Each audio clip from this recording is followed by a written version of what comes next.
ప్రియులకు సాహిత్య మిత్రులందరికీ స్వాగతం. అన్నవరం దేవేందర్ అంటే మీ ఊరి వాడే కానీ మొత్తం ప్రపంచానికి చెందినవాడు. అన్నవరం దేవేందర్ కవి సంధిని నిర్వహించడానికి నేను సాహిత్య అకాడమీ ప్రతినిధిగా ఇక్కడికి వచ్చాను. ఇది కరీంనగర్ టౌన్లో మొట్టమొదటిసారి కవి సంధి కార్యక్రమం జరగడం అని. ఇది ఫస్ట్ టైం ఇప్పటి వరకు అంటే సాహిత్య అకాడమీ ఆధ్వర్యంలో జరగడం. అయితే ఇక్కడ ఒక విషయం చెప్పాలి.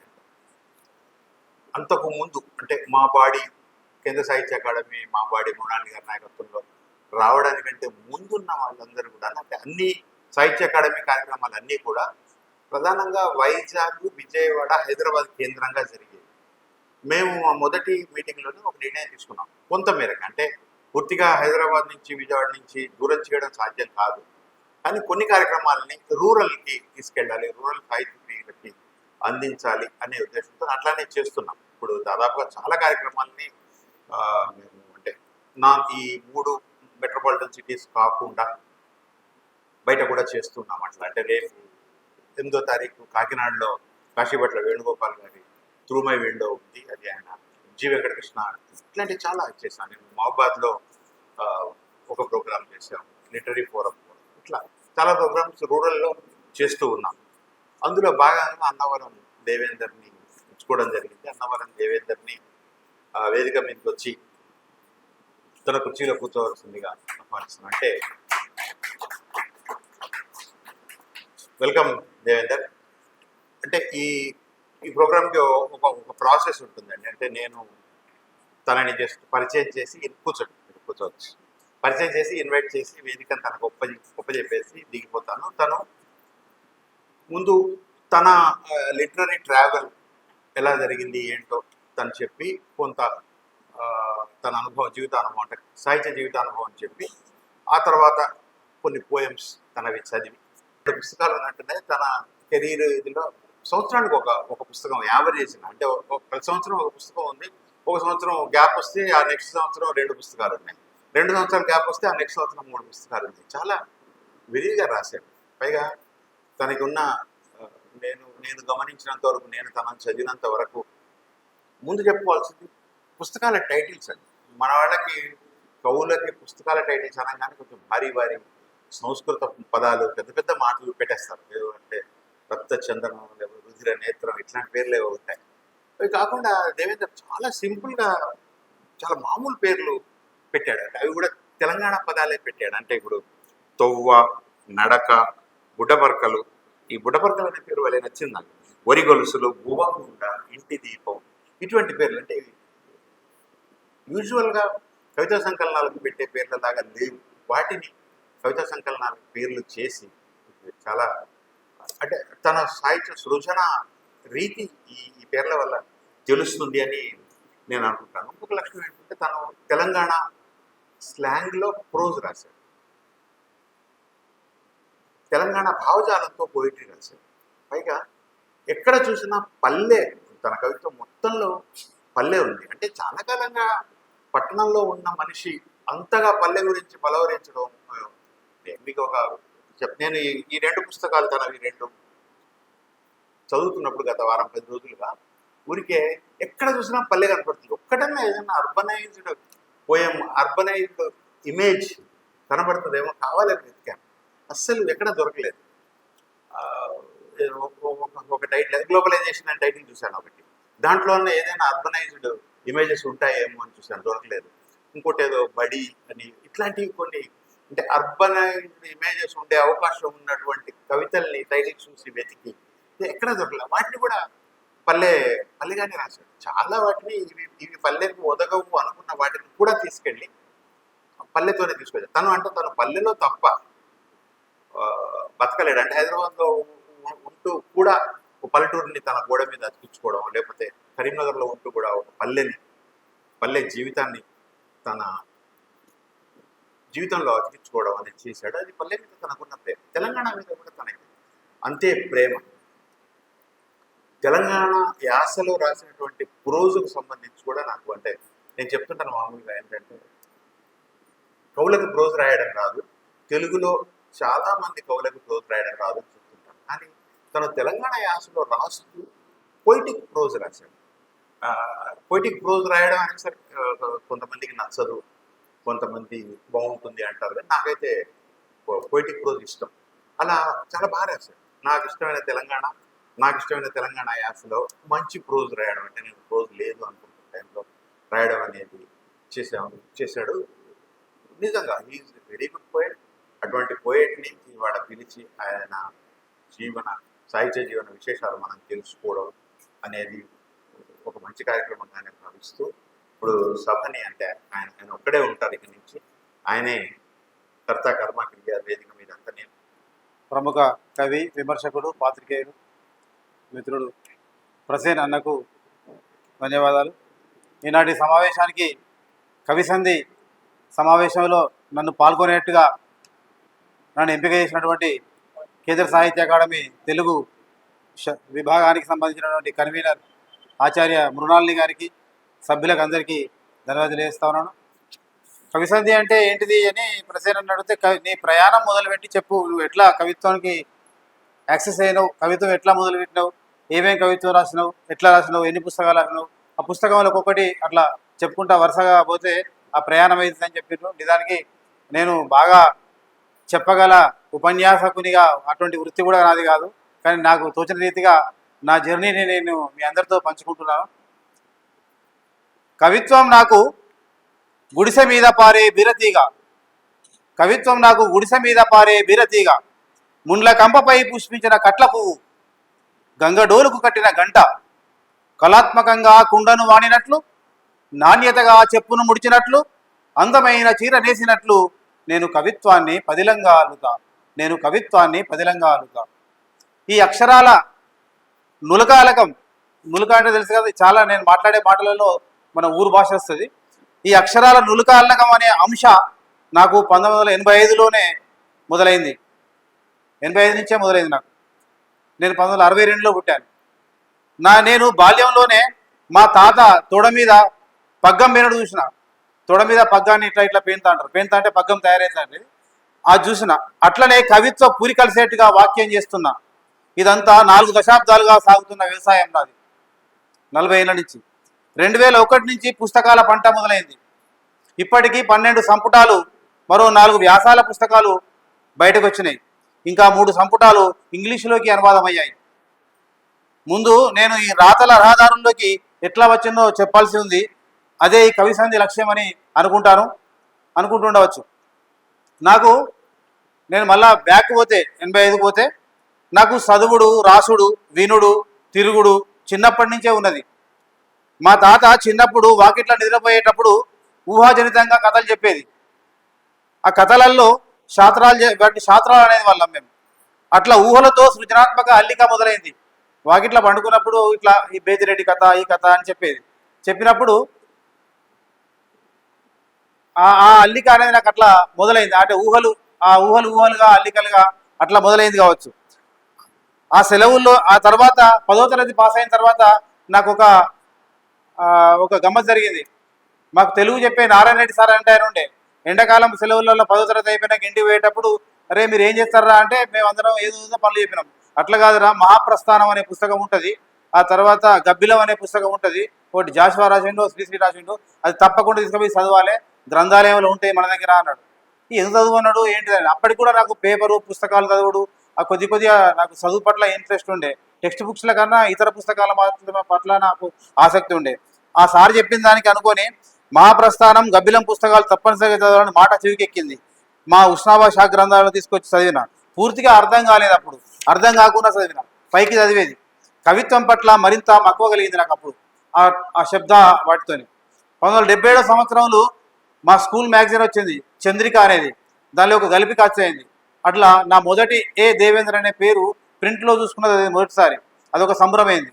ఆ తర్వాత 1985లో కవిత్వం వైపు ఎట్లా నడిచింది అనేదంటే, జీవగడ్డలో విజయ్ కుమార్ సార్ జీవగడ్డ పత్రిక 85లో కరీంనగర్లో పెడితే, అందులో నేను పాత్రికేయునిగా ప్రారంభించిన జీవితాన్ని.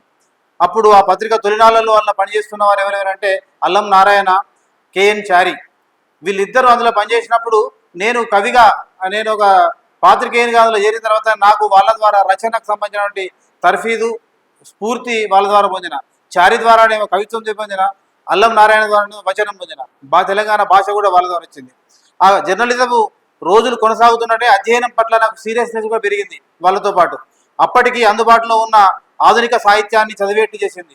అప్పటికి ఏం చేశానంటే శ్రీశ్రీ, శివసాగర్, చెరబండరాజు, వరవర్రావు, శివారెడ్డి, సినారాయణ రెడ్డి, ఎన్ గోపి, అలిశెట్టి ప్రభాకర్ల కవిత్వంతో అప్పుడు నేను మొదలైన వాళ్ళ పుస్తకాలు చదివేది బాగా అక్కడ. ఆ తర్వాత అప్పటికే విరివిగా కవిత్వం రాస్తున్నటువంటి నందిని సిద్ధారెడ్డి, జూకంటి జగన్నాథం, ఎన్లూరి సుధాకర్, శిఖామణి, కొండేపూడి నిర్మల, దర్భశేనం శ్రీనివాసాచార్యాల పుస్తకాలు, పత్రికల్లో వచ్చే కవిత్వం కూడా ఇష్టంగా చదివేది. ఎందుకు చదివేది అంటే కవిత్వం ఒకటి చదువుతాంటే అప్పుడు అవే నాకు అందుబాటులో ఉన్నాయి, అవి చదివేది. ఈ అధ్యయనం నడుస్తుండగానే 1985 నుంచి నేను తెల్లగాయదం మీద అప్పుడప్పుడు అడపదడప రాసుకుంటూ పోయేది. అట్లా రాసినవి ఉగాది కవి సమ్మేళనానికి వీటికి డైరీ రాసుకుంటుండేది. అవన్నీ కలిసి 2001లో తొవ్వ అనే పుస్తకంగా వెలువరించడం జరిగింది. తొవ్వ నా సాహిత్యానికి అది ఒక పెద్ద అర్వాద. నాకు అది తొవ్వ కవితా సంపుటిని న్యూఢిల్లీలో ఆవిష్కరించినది. భారతీయ దళిత సాహిత్య అకాడమీ సభల్లో బహుజన తత్వవేత్త ఆత్మీయులు బిఎస్ రాములు గారు దాని యొక్క నేతృత్వంలో మేము ఢిల్లీకి వెళ్ళాం. రాసిన కవిత్వం అచ్చు వేయడం ఉండాలి, పుస్తకం వేసుకోవాలి దేవేందర్ అని బిఎస్ రాములు ప్రోద్బలంతో అప్పుడు పుస్తకం వేయాలనే పట్టింపు వచ్చింది. వచ్చిన తర్వాత ఆయనతో కలిసి ఢిల్లీకి వెళ్తే అక్కడ సుమనాక్షర్ అనే చేతుల మీద 2001లో ఆవిష్కరించింది. అది తొవ్వ. అప్పుడు నాకు నా సాహిత్యానికి పెద్ద తర్వాత అక్కడ నాకు తొవ్వ పడ్డది. ఆ తొవ్వలో నేను రాసిన మొట్టమొదటి కవిత ఏంటంటే, ఆ తొవ్వలో నా దారి కనబడుతుంది. అందులో నేను నడుస్తున్న దారి చెమట చుక్కల పరిమళం, నడిచి వచ్చిన బాట నెత్తుటి ప్రవాహం, నా పానాది నిండా కత్తులతో కరచాలనాలు, గబ్బిలాల పలకరింపులు, గుడ్లగూబల గుసగుసలు ఉంటాయి, కోయిలల గానాలుండవు నా తొవ్వలో, రంగురంగుల పూల మకరందాలు ఉండవు, దారి పొడుగున కావు కావుమనే కాకుల గానం ఉలుకుతుంది. నేను కన్నీటి వానలో నాని వచ్చాను, నేనంతా చెమటతో తడిసిపోయాను, కటిక చీకటి కోనేరు దాటి వస్తున్న తొవ్వలో పల్లేరు గాయలు, మంగతుమ్మ ముళ్ళు నా కాళ్లను గాయాలు చేస్తున్నాయి, ఆ మట్టి పాదాల నుంచి ఎరుపెక్కిన నెత్తురు రాలుతుంది, నా జెండా ఆకలి పేకుల అడికిడి, నా గమ్యం నల్లాని సూర్యుడు అనే నా తొవ్వ అప్పుడు ఆ మొదలైన కవిత అది. ఇది 99లో రాశాను నేను. 80-90 దశకం అంతా కరీంనగర్ జిల్లా కానీ తెలంగాణ అంతా మరలబడుడు, తిరగబడుడు, పోరాటాలు, ఆ పటపట పండ్లు కొరుకుడు ఆ కాలం. ఈ ఊర్లలో ఇటువంటి పోరాటాల శక అంటేనే మనుషులు అప్పుడు లేరు. ఆ శక నాకు కూడా అంటింది, ఆ మరలబడే శక. తెలంగాణ అంతటా వ్యాపించిన విప్లవోద్యమ మంటలు, ఎదురుకాల్పులు, అమరత్వాలు, మందుపాత్రలు, వీటికి తోడుగా అప్పుడే తెలంగాణ అస్తిత్వ ఉద్యమ ఆకాంక్షలు కూడా మొదలైనవి. అప్పుడు రాసుకున్న కవిత ఇప్పుడు వినిపిస్తాను. తెలంగాణ కను కొరల నుంచి రాలుతున్న సముద్రం, తెలంగాణ పల్లె ఇది కన్నీళ్ల కోనేరు. తెలంగాణ 99లోనే రాసిన తెలంగాణను వర్ణించినది ఈ కవిత. ఆ తర్వాత చాలా వ్యాసాలలో, తర్వాత బిఆర్ అంబేద్కర్ ఓపెన్ యూనివర్సిటీ వ్యాసాలలో కూడా ఈ కవితను తెలంగాణ అంటే ఎందుకు తెలంగాణ అంటే ఇగో కవి రాసిండు చూడండి అని అప్పుడు చాలా వచ్చింది. అది తెలంగాణ పల్లె ఇది కన్నీళ్ల కోనేరు, ఒకవైపు ఉడుకుతున్న నెత్తుడి సంగీతం, మరోవైపు రివ్వమంటున్న బుల్లెట్ల వాన, ఊగుతున్న ఉరితాళ్ల చప్పుడు, బక్క చిక్కిన బతుకుల్లో ఆత్మహత్యల సన్నివేశాలు, రైతు జీవితాలు పిల్లి పట్టిన కోడి పిల్లల వైనం, కుక్కుడు పట్టిన పెట్టోలే చీదర, పొద్దుగూకుల రెక్కలు ముక్కలు చేసుకొని ఎలుగడి నాగన్లకు సిలువ వేయబడ్డ దృశ్యం, పాతాళంలోకి ఇంకిపోయిన నీళ్లు, కళ్ళల్ల వత్తులు వేసి చూసిన తిండికి కుంచెడు గింజలు రాలక గుంజుకపోయిన రైతుల డొక్కలు, పచ్చని ఆకుల్లోని పత్రహరితాన్ని బహుళజాతి కంపెనీలు సరళీకృతంగా ఆరగించి బక్క ఆసాముల మెడకు విషపు హారాలు వేస్తున్నాయి. పల్లె నేడు 1000 వక్కలై గుండె చిల్లులు పడి ఎక్కెక్కిపడి ఏడుస్తున్నది. ఎటు చూసినా ఏడుపులు, పెడబొబ్బలు, మృతదేహాలు, నేల కొరిగిన వీరుల తల్లుల రోదనలు, చావుల సన్నివేశాలతో కకావికలమవుతున్న డాక్యుమెంటరీ నేటి తెలంగాణ పల్లె, నా తెలంగాణ పల్లె అని. అప్పుడు రెక్కలు తెగిపడ్డ గువ్వ తెలంగాణ పల్లె, కచ్చురం బండి కమ్మికూలిన నేపథ్యం నా తెలంగాణ పల్లె అని. తెలంగాణను అప్పుడున్న స్థితిలో ఇప్పుడు రాష్ట్ర అన్ని నిజానికి అప్పుడు కళ్ళకు కనబడ్డాయి. ఇప్పుడు ఈ 25 సంవత్సరాల తర్వాత ఆ స్థితి లేకపోవచ్చు పూర్తిగా, కానీ అప్పుడు రాసిన స్థితిని అది 98లో వార్త ఆదివారం సంచికలో వచ్చేయింది. ఈ వార్త రావడానికి అచ్చు కావడానికి ఆ తర్వాత తొవ్వ పుస్తకం వేయడానికి ఆత్మీయ మిత్రులు గుడిపాటి, నేను ఆంధ్రజ్యోతిలో పనిచేసినప్పుడు గుడిపాటి సబ్ ఎడిటర్గా ఆంధ్రజ్యోతిలో హైదరాబాద్లో పనిచేస్తుంటే ఆ స్నేహం కొద్దీ నా ఈ కవిత వేసి దాకా ప్రచారం తీసుకొచ్చి ఆ తర్వాత తొవ్వను కూడా ఎక్కువ నన్ను ప్రచారం చేసిన మిత్రుడు గుడిపాటిని గుర్తుంచుకోవాల్సిన అవసరం ఉంటుంది ఈ సందర్భంగా. అప్పటికి ఇంకా తెలంగాణ వాదం ప్రజల్లో బలపడలేదు. అంతర్గతంగా తెలంగాణ భావజాల సిద్ధాంతం పలు వేదికల మీద వ్యాపిస్తున్న సందర్భం. అప్పుడే జయశంకర్ గారు కానీ బియ్యాల జనార్దన్ రావు కానీ ఊరూరో తిరుగుతున్నారు. ఇంకా తెలంగాణ అంటే ఎవరికి అంటలేదు. నా తొలి పుస్తకం నిండా ఏమున్నది? తెలంగాణ వాదం ఉన్నది, ప్రపంచీకరణ పర్యవసానాలు ఉన్నాయి, కరువు, పోగొట్టుకున్న బాల్యం, బహుజనవాదం ప్రబలంగా కనిపిస్తున్నది. అప్పుడు ఆ తొవ్వ ఆ దశలో పడ్డ అందులో నా బాల్యాన్ని కూడా రాసుకుంటాను. జలపాత ప్రవాహ జ్ఞాపకం నా బాల్యం, జడివానలు మత్తడిపై అడుగులేసిన అనుభవం, రువ్వడిగా పారే వాన నీళ్లలో చిందులేసిన నా పాదం, తూము నీళ్లలో ఎగురుతున్న చేపలతో నా స్నేహం. నా బాల్యాన్ని ఒక ఒక అద్భుతమైన కవితలో బాలశిక్షలో దాచుకున్న నెమలు కన్ను అనే కవితను అప్పుడు రాసి ప్రజాతంత్రంలో అచ్చువేసిన తర్వాత అది చాలా ప్రాపగండ అయింది. చాలా సభలలో మిత్రుడు గోపాల్ కెఎస్ అనంతాచార్యులు చాలా సభల్లో బాల్యం అంటే ఎట్లా ఉంటుంది, బాల్యం అంటే ఇట్లా అని చాలా సభల్లో చెప్పడం జరిగింది. ఈ కవిత చాలా పెద్దగా ఉంటుంది. ఇప్పుడు నేను మొత్తం 10-20 కవితలు చదివేది ఉన్నది కాబట్టి ఆ కవితను ఇంతవరకే చదువుతున్నా. ఎప్పుడు హృదయం అంతా కవిత్వం అయిపోయడం ఉంటుంది ఎప్పుడు నాకు ఈ చూపైనా. ఎందుకంటే పాత్రికేయునిగా పనిచేసినటువంటి 10 సంవత్సరాల కాలంలో పాత్రికేయునికి అన్ని లోపాలు కనబడతాయి, అవినీతి కనబడుతుంది, ఇది కనబడుతుంది, అది కనబడుతుంది. అటువంటి దృష్టి అనేది ఉంటుంది. అట్లా అది నేను పాత్రికేయుని నుంచి కవిగా వచ్చిన తర్వాత నా కవిత్వ దృష్టి బాగా బలపడింది. ఏది కవిత్వం రాయాలని అది ఆ బలపడడం వచ్చిన 2001 నుంచి 2 ఏళ్లలో పడిన ఆ కవితా సంపుటిని మా అమ్మ నాన్న కేదారమ్మ దశరథంలకు ఆ రోజు అంకితం చేయడం జరిగింది. ఇదే సందర్భంలో తెలంగాణ ఉద్యమంలో ప్రజల్లో మొదలైంది. అప్పుడే తెలంగాణ భాష పట్ల నాకు మరింత మమకారం పెరిగింది. ఎందుకంటే ఇప్పుడు బాల్యం మా ఇంటి భాష, మా చిన్నప్పటి నుంచి తేట తెలంగాణ పదాలు మాట్లాడుకుంటా పెరిగిన వాళ్ళం మేము. ముఖ్యంగా మా బాపమ్మ మా తాత మాత్రమే తెలంగాణ భాష మాట్లాడేవాళ్ళు అని ఎందుకంటానంటే మా నాన్న ఉపాధ్యాయుడు. అప్పుడు ఆ ఉపాధ్యాయ వృత్తిలో ఉన్నటువంటి వాళ్ళు తెలంగాణ భాష మాట్లాడకుండా జనరల్ భాషను మాట్లాడేవాళ్ళు. అయితే ఆ భాష వీళ్ళ దగ్గర నేర్చుకొని నేను నోట్బుక్లో కూడా రాసుకోవడం జరిగింది. అప్పుడు చిన్నప్పుడు ఎందుకు రాసుకున్నాడో నాకు తెలియదు, అవి ఇప్పుడు నాకు ఉపయోగపడ్డాయి. నేను కవిత్వం రాస్తాను. తెలంగాణ ఉద్యమంలో సాహిత్యకారునిగా, పౌరునిగా, ఉద్యోగిగా ఇష్టంగా పాల్గొన్నాను. నేను నడక పుస్తకంలో మొదటి కవిత నా కవిత్వ నిర్వచనాన్ని, దృక్పథాన్ని తేటతెల్లం చేస్తుంది. దాని పేరు చెలిమే. ఆ నడకలో నా కవిత్వం ఏంటిదనేది అందులో చెప్తుంది. ఇందాక మొట్టమొదటి చదివిన కవితలో కొంత భాగం దాందే ఇది. ఎదలయల విన్యాసం నా కవిత్వం, ఎదలయల విన్యాసం నా కవిత్వం, గలగలపారే వాగు నీరు నా కవిత్వం, కవిత్వమే నా హృదయం, కవిత్వమే నాకు ప్రాణవాయువు, కవిత్వమే నాకు ప్రాణవాయువు, కడుపులోంచి తన్నుకు వచ్చే దుఃఖం నా కవనం, వలవల శోకంలో రాలిన కల్నీరు నా కవితాత్మ, పొదుగు నుండి పిండుతున్న పాలు నా కవితాధార, పెరట్ల పూసిన గుమ్మడి పువ్వు నా కవితా శీర్షిక, నా కవిత్వం మొక్కజొన్నపై విరిసిన తల పువ్వు, నా కవిత్వం నిండుగా పండిన వరి గొలుసు, బురద పొలం పరిమళం నా కవిత్వం, చెలిమెల ఊరే ఊట నీరు నా కవిత్వం, చెలిమెల ఊరే ఊట నీరు నా కవిత్వం. కవిత్వాన్ని ఎవరికి వారు నిర్వచించుకున్నట్టు నా కవిత్వం ఎట్లా ఉంటుందని నేను అప్పుడు నిర్వచించుకోవడం జరిగింది.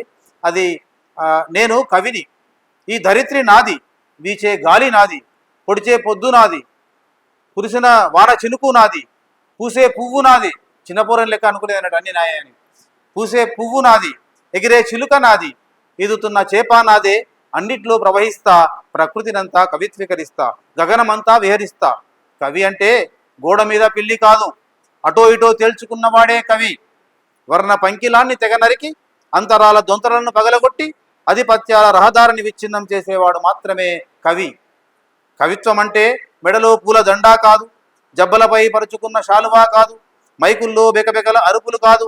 అసలు సిసలు కవిత్వం అంటే ఆకాశంలో పొగరుగా ఎగురుతున్న పతాకం, పొరలోంచి తీసిన కరవాలం, తలతలమనే దాని మెరుపు, కొలిమిల సరిపిచ్చిన గొడ్డలి మెరుపు, జకమొగలుంచి రాలిన మెరుగు, ఎదురు దాడిలో పారిన నెత్తురు, పెనుగులాటను చిరిగిన అంగి.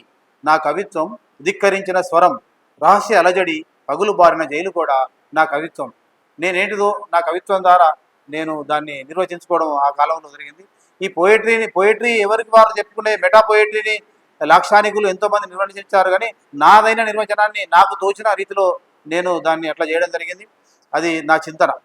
ఇక తెలంగాణ మట్టి వాసనల బహుజనుల దృక్పథం ఇంకా సంబంధించిన ప్రపంచీకరణ పర్యవసానాలను కూడా కవిత్వంలో అప్పుడు ప్రపంచీకరణ అప్పుడప్పుడే ప్రవేశపెట్టి మొదలవుతున్న దశ అప్పుడు రాసినటువంటి కవిత్వం కూడా ఉన్నది. పల్లెగా కుదించుకున్న ప్రపంచం దేశాల మధ్య హద్దులు సరిహద్దులు ఎందుకు, సార్వభౌమాధికారాలు ఎందుకు అని భౌగోళీకరణ ముసుగులో అమెరికా వ్యాపారవాదం వ్యాపిస్తున్నది. సామ్రాజ్యవాదం విస్తారమవుతుంటే ఇక సైనిక విన్యాసాలు ఎందుకు అని నేను ఆ సరిహద్దులు అనే కవిత ద్వారా నేను అందులో చెప్పాను. ఇంకా సర్వసత్తాక రాజ్యాలు ఎందుకు, గణతంత్ర తాంత్రికలు ఎందుకు అని. ఇది డంకెల్ డ్రాఫ్ట్ అప్రూవల్ అయిన తర్వాత రాసిన అది కవితకు సంబంధించిన స్టాంజాలు. ఇదే క్రమంలో 2005లో ప్రచురించిన మంకమ్మ తోట లేబర్ అడ్డా అనే ఒక కవితా సంపుటి, అందులో గ్లోబలైజేషన్కు వ్యతిరేకంగా లోకలైజేషనే అని పెట్టిన పేరు ఎదుర్కోవాలనే ఆంక్షలతో ఉన్నాయి. 2003లో నేను హుస్నాబాద్ నుంచి కరీంనగర్కు వచ్చి మంకమ్మ తోటలో నివాసం ఉన్న కిరాయి ఇంట్లో, ఆ తోటలో ఏరియాలో నివసిస్తున్న కాలంలో అక్కడ ఉన్న లేబర్ను చూసిన. నేను మా స్వాతి అప్పుడు ఇంటర్మీడియట్ డిగ్రీ చదువుతున్నప్పుడు ఇద్దరం కలిసి బండి మీద పోతా అంటే, డాడీ ఇంతమంది ఎందుకు నిలబడ్డారు అని అడిగింది. అడిగితే ఈ ఎందుకంటే వీళ్ళు మనుషులు కిరాయికి పోతారంటే, అప్పుడు స్వాతి అన్నది వీళ్ళు అమ్ముకుంటట్టు నిలబడ్డారు ఎందుకు ఇట్లా వస్తువులు లెక్క అని అంటే, నాకు అప్పుడు మెరిసిన తర్వాత నేను రాసిన కవిత మంకమ్మ తోట లేబర్ అడ్డా. పల్లె పొలిమేరలు దాటి అడ్డా మీద సరుకుగా మారిన సందర్భం, అంగడిలో గొడ్డు గోదా అమ్ముడు పోయినట్లు నిలువెత్తు మనిషి తనకు తానే అమ్ముకుంటున్న దృశ్యం. మంకమ్మ తోట లేబర్ అడ్డా మీద బక్క చిక్కిన దేహాలన్నీ లొట్టబోయిన కళ్ళతో చూస్తున్నాయి. పదికి తీసుకోండి సారు, కూలి తక్కువిచ్చిన వస్తం, ఏదన్నా పని కావాలి, అయ్యా పని. గోసగోస మాటలు గోవుల్లాంటి చూపులు, గోసగోస మాటలు గోవుల్లాంటి చూపులు. ఇప్పటికి మనం పోయి అక్కడ బండి ఆపుతాలు ఎటు అని అడుగుతున్నాడు. సున్నం వేసే కుంచెలు తట్టా పార గడ్డపారలతో పల్లె తరుముతే పక్షులన్నీ అడ్డా మీద వాలాయి. చెయ్యి సంచుల సర్దిగిన్నే, జబ్బ మీద తువ్వాల, ఇంకో చేతుల అతారెలు. ఎవరు పిలుస్తారా అని ఎదురు చూపులు. కంకర కొడతారు, కంతకాలు తీస్తారు, భవంతులు కడతారు, బండలేస్తారు, గోడలు కడతారు, రాళ్ళు మోస్తారు, అరొక్క పనులన్నీ అవలీలగా చేస్తారు. సన్నగా తారు రోడ్డు పరిచి కళ్ళ కూడా డ్రైవింగ్ చేయని వాళ్ళు, ఫోన్ లైన్ల కోసం కందకాలు తవ్వి హలో అని పలకని వాళ్ళు, పాలరాళ్లతో భవనాలెన్నో కట్టి ఊరి గుడిసెల్లోనే జీవించేవాళ్ళు. ఉస్నాద, ఎములాడ, సిరిసిల్ల చినుకులు కురువని పల్లెలు ఎల్లగొడితే అడ్డా మీద కూలీలైన వాళ్ళు. ఇప్పుడు కరువు కాలం అప్పుడు ఆ నేపథ్యంతో రాసింది. ఇందులో ప్రపంచీకరణకు తోడు కరువు వలసలు కనబడ్డాయి. ఈ కవిత కాకతీయ విశ్వవిద్యాలయం BA తెలుగు విద్యార్థులకు ఒక పాఠంగా ఇప్పటికీ ఉన్నది. ఆ తర్వాత ఈ సంపుటి మీదనే శ్రీమతి రాజార మమత అని 2023లో మంకమ్మ తోట కవితా సంపుటి మీద MPhil కూడా పూర్తి చేసింది. ఇక్కడ ఇంకో విషయం కూడా చెప్పాలి. నా కవిత్వం మొత్తం మీద అన్నవరం దేవేందర్ కవిత్వం సమగ్ర అధ్యయనం మీద 2024లో పురుషోత్తం అంటే ఆయన PhD కూడా పూర్తి చేయడం జరిగింది. అన్నవరం దేవేందర్ సాహిత్యం కాళ్ళకు సలాం అనే కవిత నేను చెప్తాను. బురద కాళ్ళకు సలాం. నాకు రైతు జీవితము, ఇందాక అన్న చెప్పినట్టు పల్లె జీవితము అది బాగా అనుబంధంగా ఉన్నది. బురద కాళ్ళకు సలాం కొంత చెప్తుంది. పొలం ఇరువాలు బురద దున్ని బురద కాళ్ళకు పుట్టెడు పండ్లు పండించిన ఓ రైతన్నా, నీ బురద కాళ్ళకు సలాం. అన్నం తినే కంచం నిండా నిత్యం నీ శ్రమజీవనం ఫలిస్తుంది. రైతన్నా, ఓ రైతన్నా, నిన్ను బుక్కకు యాడ్ చేసుకుంటే ఇట్లా కొనసాగుతానంట కవిత. రైతును చేసుకుంటా. మరో సంపిటిలో బుడ్డపరకలు. ఇక్కడ చాలామంది ఆ నాణీలు రాశారు. నేను రాసిన నాణీల సంకలనాన్ని మా పాత్రికేయ గురువు బి విజయకుమార్ గారికి అంకితం చేయడం జరిగింది.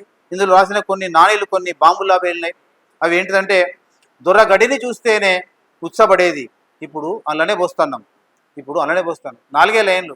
అంటే ఆ కాలంలో మేము చూసినప్పుడు దొరల ఇంటి ముందట నడిచిపోవడం కానీ, భయపడుకుంటూ పోవడం, చెప్పు చేతులు పట్టుకొని పోవడం అనే ఆ పద్ధతి ఉండే.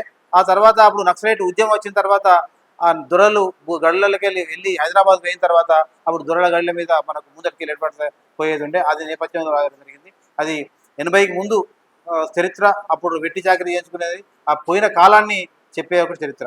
ఆ బుడ్డబరకల్లలోనే మరొకటి నవంబర్ 1 గడ్డిలో కలిపిన రోజు యాదికస్తే యాన్నో కాల్చుకొస్తుంది. ఒక నాటి ప్రపంచీకరణ బుసకొట్టే పాము, పాలు పోసింది మా పాముల పరితే.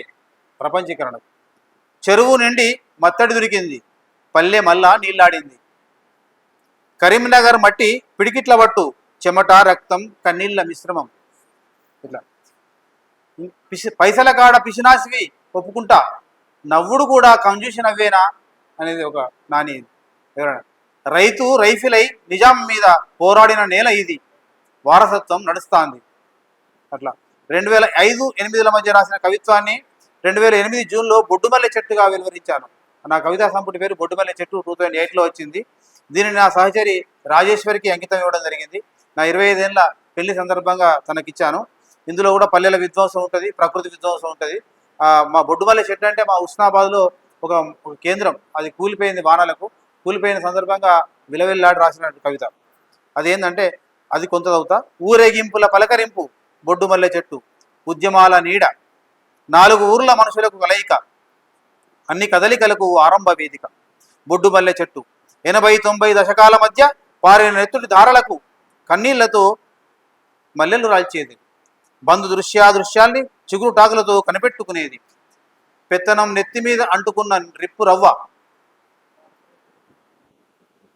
అధికారం అడుగు నుంచి ఎగిరిపడ్డ మట్టి పెళ్ళ, రణ నినాదంతో ఉరుకుతున్న కంఠస్వరాలు, విజయోత్సవ గీతికలు, చైతన్యపు వేడుకలు అన్నీ ఈ చెట్టు నుంచే మొదలవుడు. అది బొడ్డుమల్లె చెట్టు. తెలంగాణ నేల ఆది నుంచి తెలంగాణ సాయుధ పోరాటం, భూస్వామ్య వ్యతిరేక ఉద్యమాల మీదనే మొత్తం చరిత్ర ఉన్నది మనకి. ఈ చరిత్ర సందర్భాన్ని ఒక చిత్రికల, ఒక దృశ్యమానం చేయాలని నాకు తలంపు వచ్చింది. తెలంగాణకు సంబంధించిన మొత్తం సాయుధ పోరాటం నుంచి ఇప్పటిదాకా. దాని పేరు నేల పాట అని పేరు పెట్టాను. నేలంతా పరిడవిల్లుతున్న కాలం, పెయ్యి పులకరించే మట్టి స్పర్శ, తెలంగాణం మహాతెలంగాణం, తెలంగాణం మహాతెలంగాణం, సకల ఆధిపత్యాలపై పురివిప్పిన రేషం, పీడనపై ఎదురేగిన ఊరేగింపు, తెలంగాణ నవనవలాడే తెలంగాణ, తెలంగాణ నవనవలాడే తెలంగాణ, పొద్దు పొడుపులోని రగరగ ఎరుపు, పొటమరించిన అమరత్వపు మెరుపు, ఊరూరిలో దద్దరిల్లిన డప్పుల దరువు, బతుకమ్మ పాటలు, కోలాటం ఆటలు, నల్లటి రేగన్లు, ఎర్రజొన్న పంటలు, తెలంగాణ ఓ నా తెలంగాణ, కొమురం భీముడు దాచిపెట్టిన విల్లమ్ముల అడవి పొదలు, కొమురం భీముడు దాచిపెట్టిన విల్లమ్ముల అడవి పొదలు, అసైదులా తీసుకుంటా అసై ఆడుతున్నవి, ముక్కోటి గొంతులది ఒకటే గానం, నినదిస్తున్న గానం తెలంగాణం, దొడ్డి కొమరయ్య వీరమరణం, కడదాకా సాగుతున్న కడవెండి వెగులు, తలతలమన్న మెరుపు, గడగడలాడిన భూస్వామ్య బుగులు, తెలంగాణం అంటే తెగించిన తనము, తెలంగాణం అంటే శిరసెత్తిన ఆకాశము,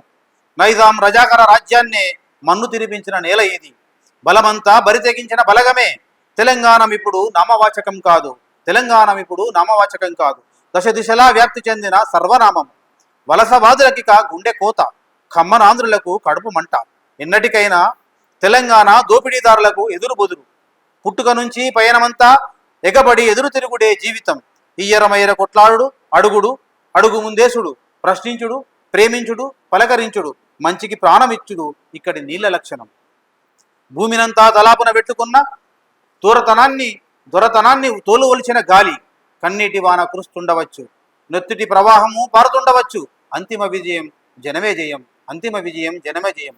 ప్రపంచీకరణ పాతరకు ప్రాంతీయతనే గడ్డపార, గుండె గోడలోని ఆలోచనలన్నీ అమెరికా అడుగులకు తూట్లు, సామ్రాజ్యవాద దాహానికి తెలంగాణ పిడిబాకు, పగిలిన హృదయంలోంచి ఇప్పుడిప్పుడే లేస్తున్న చిగురుటాకు, తొలకరి వానకు మొలకెత్తిన ఇత్తనం, మట్టి నిండా ఆవరించిన ఋతు సంగీతం, తిరగబడ్డ పులిబిడ్డలు, సమ్మక్క సారక్కలు, ముక్కుపోగు ముత్యాల కాంతి, కొమురెల్లి మల్లన్న గుల్లె, పట్నాల మీద ఎగిరే ఒగు పదల పాదాలు, రాజుల రాజ్యాలపై దండెత్తిన బహుజన రాజు సర్వై పాపని శౌర్యం, తెలంగాణము ఎగిరిపడే మట్టి గానము, ఎగురుతున్న పతాకం, ఎద పదం నుంచి రాలిపడ్డ స్వరం, తెలంగాణం నాదం నా తెలంగాణ, కళ తెలంగాణ, కళా తెలంగాణ, కలవరింతా తెలంగాణ అని ఆ తెలంగాణను, ఆ ఉద్యమాలను కలవరించుకున్నటువంటి సభ ఇది. ఆ సభలలో ఆనాడు బహిరంగ సభల్లో చదివిన శతవసంతాల కరీంనగర్ సంబంధించిన ఒక బహిరంగ సభ మన ఆర్ట్స్ కాలేజీలో జరిగితే ఆ సభలో కూడా ఈ కవిత్వం బహిరంగ సభలో జరిగింది. అది ప్రజలందరి ముందట. బొడ్డుమల్లె చెట్టు తర్వాత కవితా సంపుటి పొద్దుపొడుపు అనే కవితా సంపుటి 2009-11 మధ్య రాసింది. తెలంగాణ రాష్ట్రం కోసం కేంద్రం మాటిచ్చి తప్పిన సందర్భాలు ఉంటాయి, అందులో పోరు దీర్ఘంగా సాగుతున్నది. ఈ సంపుటి చదివితే రికార్డ్ అయిన డే టు డే చరిత్ర మనకు కనిపిస్తుంది. అందులో దీన్ని ఎవరికి అంకితం ఇచ్చానంటే నాకు ఆత్మీయ గురుమిత్రులు, నా కవిత్వానికి స్ఫూర్తి ప్రదాతలైనటువంటి ఇద్దరు, వారు ఈ సభలో ఉండడం నాకు చాలా గర్వంగా ఉన్నది. డాక్టర్ నలిమేల భాస్కర్ గారు, జూకంటి జగన్నాథం గారు, వారికి అంకితం ఆ రోజు అది ఇవ్వడం జరిగింది. అంటే ఆ పెద్దల స్ఫూర్తి తోని ఆ వితృత్వంతోని నేను కవిత్వం రాస్తున్నాను ఇప్పటికీ గర్వంగా చెప్తాను. అందులో జంగ్ అనే కవిత చదువుతాను అప్పుడు. అంటే ఒక మచ్చుకు అక్కడక్కడ ఆ ఉద్యమానికి సంబంధించిన రాస్తాను. అంటే మీకు అందరికీ నేను తెలంగాణ వస్తున్న 2001 నుంచి నడుస్తున్న క్రమంలో రాసిన కవిత్వం అంతా తెలంగాణగా ఉంటుంది. చాలా విషయాలు కూడా అదేంటంటే తెరలైన తెలంగాణ తెగిస్తుంది, తెలంగాణ తెగతెంపులు చేసుకుంటుంది. మూమెంట్ మీద రాసింది అది. పట పనులు కొరుకుతుంది, భూమి ధనిస్తుంది, దద్దరిల్లుతుంది. అరే ఏడ ఉన్నారు వీళ్ళు ఇన్ని రోజులు ఒక్కరు లేకుండా బజార్లకు వస్తున్నారు. బొండిగలన్నీ పోంగా లాసిగా ఉరులుతున్నారు, వాడలు కలదిరుగుతున్నారు. కపట బాజీగాళ్ళ కళ్ళల్ల కాకులు పొడవంగా, పగటి దొంగల కడుపుల మన్ను పొయ్యంగా, ఊరు కదిలింది, వాడ కదిలింది, పల్లె కదిలింది, పట్నం కదిలింది, బొబ్బ మొదలైంది. మూమెంట్ మీద ఉరికి వస్తాండ్రు, రువ్వడిగా ఉరికి వస్తాండ్రు. విద్యార్థులంతా ఉద్యమమై ఎగిరిండ్రు. విశ్వవిద్యాలయాలలో అగ్గి అంటుకున్నది, ఉస్మానియా కాకతీయ ఉడుకుతున్నది. బడిపోరగాన్లు బాతబెట్టి నిలిచిండ్రు, పార్టీలు జెండాలు ఒకటైనాయి, ఎజెండా తెలంగాణమైంది. కుల సంఘాలు, ప్రజా సంఘాలు, మహిళా మండళ్ళు, యువజన సంఘాలు ఒక్కటైండ్రు, పిడికిలెత్తిండ్రు. వకీళ్ళు, వ్యాపారులు, డాక్టర్లు, ఉద్యోగులు, ఆటో డ్రైవర్లు, ఆర్టీసీ కార్మికులు, వృత్తి సంఘాలు, కార్మికులు, రైతులు, కూలీలు, ఎన్జిఓలు, ఉపాధ్యాయులు, అధికారులు, అటెండర్లు అందరూ జేఏసీ జెండాలైండ్రు. సకల సంఘాలు 1,00,000 మంది ఒకటే మంత్రం, జై తెలంగాణ, జై జై తెలంగాణ. సబ్బండ వర్ణాలు 1,00,000 జనాలు, తురకలు, సిక్కులు, కిరస్థానీలు, దళితులు, బహుజనులు, బ్రాహ్మణ, ఆదివాసీలు అందరి ఆలోచన ఒకటే, రంది ఒకటే. మా తెలంగాణ మాకు కావాలి, మా నీళ్లు మాకు కావాలి, మా నౌకర్లు మాకు కావాలి, మా పదవులు మాకు కావాలి, మా భూములు మాకు కావాలి. మమ్మల్ని మేమే ఏలుకుంటాం, నిలదీస్తున్నాం, రణం చేస్తున్నారు. మా భాష మేం మాట్లాడుకుంటాం, మా ఆట మేం ఆడుకుంటాం, మా పండుగలు మేం చేసుకుంటాం, మా పాట మేం పాడుకుంటాం. మీ దోపిడీ ఇంకెక్కడ? మేక పుల్లు ఇట్లా ఇది ఆ తీరు అది కంటిన్యూ అవుతా ఉంటుంది. కొంచెం బోర్ అనిపిస్తుంది కాబట్టి తెలంగాణ చరిత్రను రికార్డ్ చేయడం కోసం అప్పుడు రాసినటువంటి కవిత. 50 ఏళ్ళుగా మోసపోతున్నాం, ఇచ్చేసిండ్రు, పొత్తు కలిపిండ్రు, పండిన వడ్లు గిరిని పట్టించినాం, బియ్యం వాళ్లకు ఉనుక మాకు, ఇదే ఐక్యం, ఇదే సమైక్యం అంటారు వాళ్ళు. ఆంధ్రప్రదేశ్ ఇద్దరి పొత్తుల బర్రె, మేత మేం పెడుతున్నాం, పాలు పెరుగు వాళ్ళు తాగుతున్నారు. ఇదేంటంటే వేర్పాటువాదులం, అయ్యలారా తీర్పు చెప్పుండ్రి, మా తెలంగాణ మాకు ఇయ్యండ్రి. తెలంగాణ కదిలింది, లొల్లి నడుస్తుంది, వేల మంది ర్యాలీలు, రాస్తా రోకోలు, రాస్తా మీదనే భోజనాలు, పుట్టల నుంచి ఉసిళ్ళు దొరికినట్టుగా భూమిలోకి వెళ్ళి మనుషులు వెళ్తాండ్రు. బహుశా మీరు అందరూ పాత రోజులకు పోయి కనబడుతుంటే మేము ఆ ఉద్యమంలో ఉద్యోగిగా పార్టిసిపేట్ అయినటువంటి రాసిన అది ఒక వేవ్లో రాసింది. చౌరస్తా మనుషుల మంద, సడుగు మీద బతుకమ్మల ఆట, సిర్రగోనే సిరితల రామాండ్యం పాట, నిరాహార దీక్షలు, మానవహారాలు, వాడకు జై జై నిదాలు. తెలంగాణకు అడ్డు వస్తే అడ్డంగా, రోడ్డుకు అడ్డంగా తిరుగుతుండ్రు, జై తెలంగాణ, జై తెలంగాణ. ఇది అట్లా నడుస్తున్నది. ఈ కవిత కూడా మేము శ్రీకృష్ణ కమిటీకి ఇచ్చిన దానిలో ఈ కవితను కూడా యాడ్ చేయడం జరిగింది. ఇది తెలంగాణ సకల జనుల ఆవేశ రూపం, దీర్ఘంగా ఉద్యమాన్ని చిత్రించినటువంటి ఒక డాక్యుమెంటరీ లాంటి కవిత ఉద్యమ స్ఫూర్తితోనే ఆనాడు రాయడం జరిగింది. అయితే తెలంగాణ ఉద్యమం రాసిన, తెలంగాణకు సంబంధించిన పూర్వం తెలంగాణ సాయుధ పోరాటం, నిజాం మీద వ్యతిరేక పోరాటం, నక్సలైట్ ఉద్యమం, ఆ నేపథ్యంలో రాసిన కవిత విన్నారు. తెలంగాణ ఉద్యమాన్ని చూపెట్టే కవిత విన్నారు. తెలంగాణ వచ్చిన తర్వాత సంబరం చేసుకునే ఒక కవితను కూడా నేను మీకు దానికి మామిడాకుల దోర్నాలు అనే కవిత విన్నా. దోర్నాలు కట్టుకుంటాం. అది తెల్లవారిన తెలంగాణ, అప్పుడు చాలా సంబరం. మా తెలంగాణ మహా తెలంగాణ, పొక్కిలైన వాకిళ్ళ పులకరింత, మొగులు మించి తీరు పూలు, రంగుల ఇంద్రధనస్సులు. తెలంగాణ వచ్చిన తర్వాత రంగుల ఇంద్రధనస్సులు, కలగన్న పండుగ రానే వచ్చింది, ఇల్లు వాకిలి అలికి ముగ్గులు పెట్టుకుందాం, రణం చేసిన తెలంగాణ, నెత్తురు కార్చిన తెలంగాణ, బంగారం చేసుకుందాం, బంతిపూల దండలేస్తాం. నిజానికి బంగారం అనే పదం నేను అప్పుడే వాడిన, తెలంగాణ బంగారు తెలంగాణ కేసీఆర్ తర్వాత వాడినట్టున్నది. బంగారం చేసుకుందాం, బంతిపూల దండలేస్తాం. సాకలి ఐలమ్మ ఒక నవ్వుడు కాదు, బందగి సమాధి మీద జెండకు శిగమొచ్చింది. కొమురం భీం మీసాలు దింపి ఎగురుతండు, కాలన్న 10 జిల్లాల కలదిరుగుతండు. జయశంకర్ జజ్జనకరి జనారే, తుర్రెబాజ్ సోయబుల్లా అసోయిదులా ఆడుతున్నారు. బియ్యాల జనార్దన్ మంటర దునుకుతండు, అగో బెల్లి లలితక్క పాట వినిపిస్తుంది చూడు, వీరన్న గుమ్మున ముస్కురాయిస్తున్నాడు. శ్రీకాంతాచారి, యాదయ్య, వేణుగోపాల్, ఇషాన్లు అంటుకున్న మంటలకెళ్ళి నవ్వుకుంటా వస్తాండ్రు. తెలంగాణ అని కోలాటమాడుతాండ్రు. ఘన తెలంగాణం కళ నిజమైంది, తెల్లవారింది. నవంబర్ 1 నాటి కటిక చీకటి 60 ఏళ్ల తపస్సు తెల్లారిపోయింది. అగ చూడు ఆ ఊరేగింపు వస్తున్నది. ఎవరిదనుకున్నావు? ముందు వరుస ఉన్నోళ్ళు 69 నాటి అమరులు, ఆ తర్వాత కాళ్ళకు గజ్జ కట్టుకున్నోళ్ళు, 4 ఏళ్ల నుంచి చావును ముద్దాడిన బిడ్డలు, మంటలా కాలిన వాళ్ళు మన కోసం మళ్ళా వస్తాండ్రు. దేవలోకం నుంచి, మీది లోకం నుంచి పూలు చల్లుకుంటా, నీళ్లు చల్లుకుంటా వస్తాండ్రు. కళ నిజమైంది, కన్నీళ్లు దునుకుతున్నాయి. తాకులాట పోయింది, పీకులాట పోయింది, పురుషాలకు పట్టిన జనిగలు ఊసిపోయినాయి. రా తెలంగాణ, రా తెలంగాణ, నా తెలంగాణ, ప్రళ తెలంగాణ. అగజూడు కేసీఆర్ ల్యాగోలే చెంగలిస్తాండు, కోదండ పూలదండలు అల్లుతాండు, గద్దర్ చెద్దరి ఒల్లెడబట్టిండు, విమలెక్క బోనం మండుకొత్తంది, అల్లమన్న కళ్ళ మలుకుతాండు, మల్లేపల్లి మల్లెపూలు తల్లుతాండు, రసమై దేశపతులు రాగం తీస్తాండ్రు, టీఎన్జీఓలు తీర్మానం ఎగురుతాండ్రు, సకల జనుల మామిడి ఆకుల దూరణాలు కట్టిండ్రు, ఆర్టీసీ సింగరేణలు చిచ్చుబుడ్డి ఎగిలిచ్చిండ్రు, విద్యార్థి లోకం వశంగాని ఎగురుడు దునుకుడు, తెలంగాణ తల్లి పండుగ చేసుకుంటాం, మన గుట్టలు మనకి. ఇంకా అక్కడ ఏమైందంటే, ఇక మన గుట్టలు, మన పిట్టలు, మన అడవులు, మన వర్రెలు, మన వాగులు, మన బొగ్గు, మన అగ్గి, మన నిప్పు మనకే అవుతాయి అని సంబరంగా రాసుకున్నటువంటి కవిత. నిజానికి ఆ తర్వాత ఏమైందో మీ అందరికీ తెలుసు. ఉద్యమాలను అప్పుడు సందర్భంగా మనకు వచ్చినాయి అనుకున్నాం, ఆ గుట్టలు కూడా అట్లా పోతానే ఉన్నాయి. నేను ఇందాక చెప్పినట్టు ఉద్యమాలు, పల్లె, తెలంగాణ, రైతు జీవితం ఉన్నది కాబట్టి, ఒక రైతు చితి అనే రైతు చనిపోయిన తర్వాత ఎట్లుంటుంది, రైతు జీవితం కూడా నాకు ఉన్నది కాబట్టి చెప్తాను. పంటలు పండించిన భూమిలోనే తాను విత్తనమైండు. ఒక రైతు చనిపోయిన తర్వాత ఆ చావుకు పోయినా, నేను పోయిన తర్వాత ఆ డే అంతా అక్కడే ఉన్నా, అది నా కళ్ళలో తిరిగింది. పంటలు పండించిన భూమిలోనే తాను విత్తనమైండు, నాగలి దున్ని విత్తనాలు అలుకుడు, ఎడ్ల పెయ్యి గడిగి మొక్కకు నీళ్లు కట్టుడు, 70 ఏళ్లుగా వ్యవసాయమే ఆయన ప్రపంచం, దుక్కి చేను చిలకలే జీవితం, ఇవాళ ఆయన పెంచిన తుమ్మ చెట్టే ఆయన శవదానానికి దోహదమైంది. పెంచిన తుమ్మ చెట్టే ఆయన శవదానానికి దోహదమైంది. తాను దున్నిన మడికట్లలే తాను దగ్ధమయ్యిండు. ఆయన కొన్న కొత్త కుండలనే పెద్ద కొడుకు అంగిడిసి అగ్గిపెట్టిండు. కూలినాలికి పొలం దున్నిన మాదిగలు చెట్టు కొట్టి కాట్నం పెరిచి పాడెకట్టిండ్రు, దప్పు సప్పులతో దరివేసి సాగనంపిండ్రు. బాయికాడికి ఇంటికాడికి ఎన్నిసార్లు వాసుపోసిండో, ఆఖరుసారిగా బాయికాన్ని దీపం అయ్యిండు. కష్టసుఖాల్లో కలగలిసిన భార్య పిల్లలు కంటికేడు దారులుగా ఒకటే దుఃఖం, కులము బలగము కుమిలిన రాగం.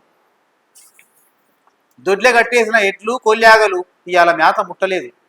చితి మంటల ఎలుగు మిట్టమిట్ట చూస్తూ ఉన్నాయి. ఏం తిన్నాడో, ఎట్లా బతికిండో. బక్క రైతు పుట్లకు పుట్లు దినుసు పండించి దేశమంతా బువ్వనైతే పెట్టిండు, పంట భూమిలో ఎరువైండు. ఆ రైతు నిజానికి ఆయనకి ఊరితో దాంతో ప్రపంచం లేదు, ఇల్లు వ్యవసాయం చూసేది, అదే అక్కడిని చనిపోయింది. ఇది రైతు అంత్యక్రియలకు వెళ్ళి వచ్చిన కవిత. ఈ కవిత ఇంగ్లీష్ అనువాదాన్ని కేంద్ర సాహిత్య అకాడమీ వాళ్ళు 2015లో ప్రచురించిండు. విభిన్న అనే voices from contemporary Telugu writing అనే ఒక పోయిటరీ బుక్ వచ్చింది కేంద్ర సాహిత్య అకాడమీ. దానిలో ఇంగ్లీష్ పోయం తీసుకున్నారు. అది ఇందులోనే ఒకటి కవిత్వ చికిత్స అని రాశాను. నాకు చాలా అంటే కవిత్వం అంటే ఇప్పుడు పల్లెలు, పోరాటము, రకరకాల అన్ని ఆ సంవేదనలు ఆవేదనలు నేను చదివిస్తూ ఉంటాను నేను జీవితంలో. కవిత్వపు చికిత్స మనకేమైనా అయితే కవిత్వం నన్ను ఎట్లా ఆదుకుంటుంది అనే దాని మీద. మనసు ఎప్పుడైనా ఒరుసుకపోయి కారినప్పుడు కవిత్వం రేకులు నల్లారం ఆకులు దంచి పసరు పూస్తా. గుండె ఎప్పుడైనా వచ్చలై ఇచ్చకపోతే కవితా పంక్తుల్లో జిందా తిలస్మాత్ పోసి మర్దన చేయమంట. శరీరం జ్వరమయమై నిప్పులు అక్కినప్పుడు పద్యంలో పారాసిటమాల్ రంగరించి కడుపులో వేసుకుంటా. అంటే కవిత్వాన్ని నేను ఎట్లా వాడతాను. అతలాకుతలమై ఆగమైనప్పుడు మనసు నిమ్మలం కోసం శ్రీశ్రీని గిలాసల వంపుకొని గటగట మింగేస్తా. అర్ధరాత్రి దాకా నిద్ర పట్టకుంటే రంగురంగుల పూల దుప్పటి కప్పుకొని మనసులో అల్లిబిల్లి కవితలు అల్లుకొని అట్లనే నిద్రపోతా. ఎప్పుడైనా ఎన్నడైనా తిక్క కోపం వచ్చినప్పుడు శివసాగరములో ఈతగొట్టి ఉద్యమ బాల్యాన్ని అద్దంలో చూసుకుంటా. పొద్దుగాల లేసి అక్షరాల బాయిల మూట చిమ్ముల మించి దునికి ఇష్టానుసారం ఈత కొడతా. సాహిత్యం ముగ్గు తిన్నప్పుడే అబ్బింది, అంబాడుతున్నప్పుడే మా అమ్మ అల్లలలా ఎమ్మా అని కవన శిల్పం నేర్పింది. అక్షరం ప్రాణప్రదమైన ఆమ్లజని, పదం పొంగే పాలనురుగు, వాక్యం పచ్చపచ్చని వ్యవసాయం, కవిత్వం ఒక కిరణజన్య సంయోగక్రియ అని కవిత్వాన్ని నా జీవితానికి ఎట్లా అప్లై చేసుకున్నాను అనేది నేను దాన్ని అట్లా అందులో తర్వాత కొనసాగింపుగా బువ్వకుండా అనే కవిత నేను ఒక లాంగ్ పోయం కూడా రాయడం జరిగింది. దాన్ని బువ్వకుండా అనే పేరు పెట్టిన. కవికి రాయాల్సిన దీర్ఘ కవితలు చాలా ఉంటాయి. నిజానికి బువ్వకుండ అంటే అన్నం అంటే కుండ 2016లో రాసిన. ఇది కుమ్మరి కుల వృత్తికి సంబంధించినటువంటి లాంగ్ పోయం. అంత కొంత చదివినిపిస్తా.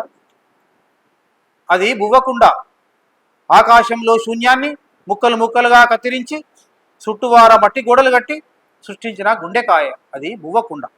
ఆహార తయారీకి ఆయువు, జీవన వికాసానికి తొలి పనిముట్టు, మానవ యానానికి అడుగు, ఎప్పటికీ అస్తమించని సూర్య మడుగు. అన్నం వండే బువ్వకుండ అందరికీ ఆదిమ తల్లి, పూర్వాటికనే ఆదిశక్తి. మంచిళ్ళ పటువ దూప తీర్చే సల్ల, మన్నులో మట్టిని కనిపెట్టి కసమిస మెత్తంగా దొక్కి సారె మీద కుంభాకృతిగా చేయడం నాగరికతకే తొలి ఇత్తనం, తొలి పంటకు అంకురార్పణం.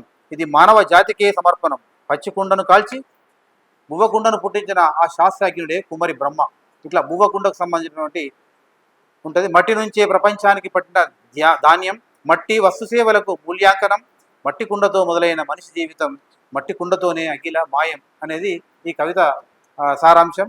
ఇలా కుండ వర్ణన గురించి రాసిన ఈ కవిత బువ్వకుండ కవితా సంపుటి వెలువడిన తర్వాత వీక్షణం సంపాదకుడు ఎన్ వేణుగోపాల్ ఈ కవితను బాగా ఇన్స్పైర్ అయ్యి చూసిన తర్వాత ఆయన మొత్తం కవితను చదివి ఆడియో క్లిప్ తయారు చేసి నాకు పంపించిండు. దాని తర్వాత ఆయన శ్రీశ్రీ పుస్తకాన్ని చదివి ఆడియో చదివిండట.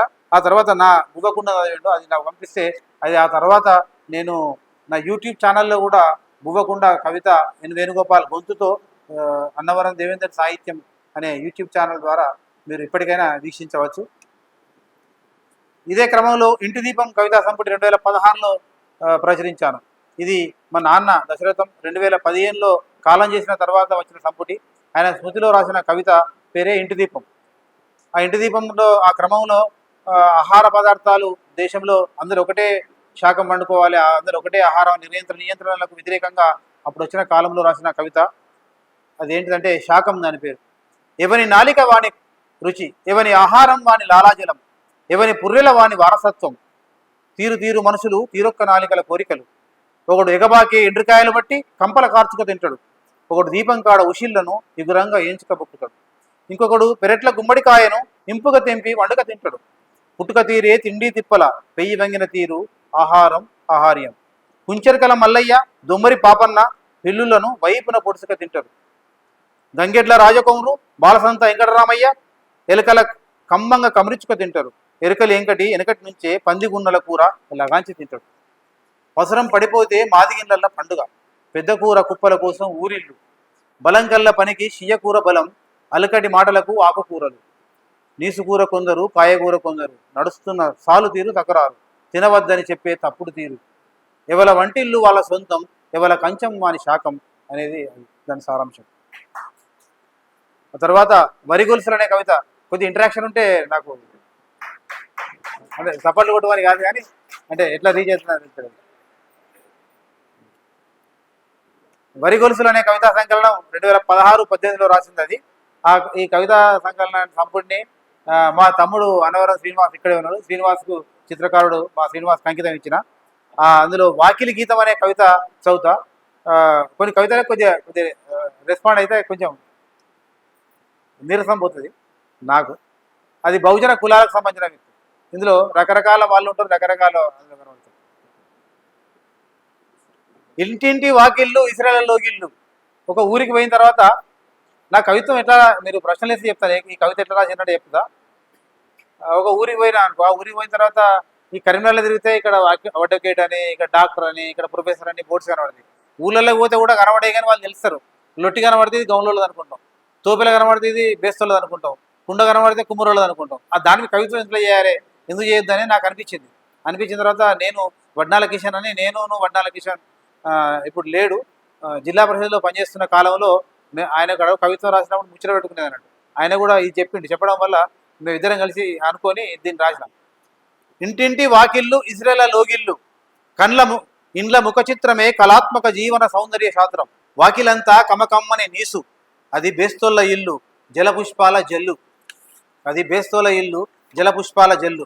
పడారి గోడ కాడ పాతలొట్టి, వాకిట్ల నిలబెట్టిన మోకు ముత్తాదు, మొగురంకాడ మెత్తమెత్తని కత్తులు, కమ్ముకున్న కళ్ళు పొంగు పసందు, అది గౌన్లోల ఇల్లు, ద్రవ చైతన్య పరవల్లు.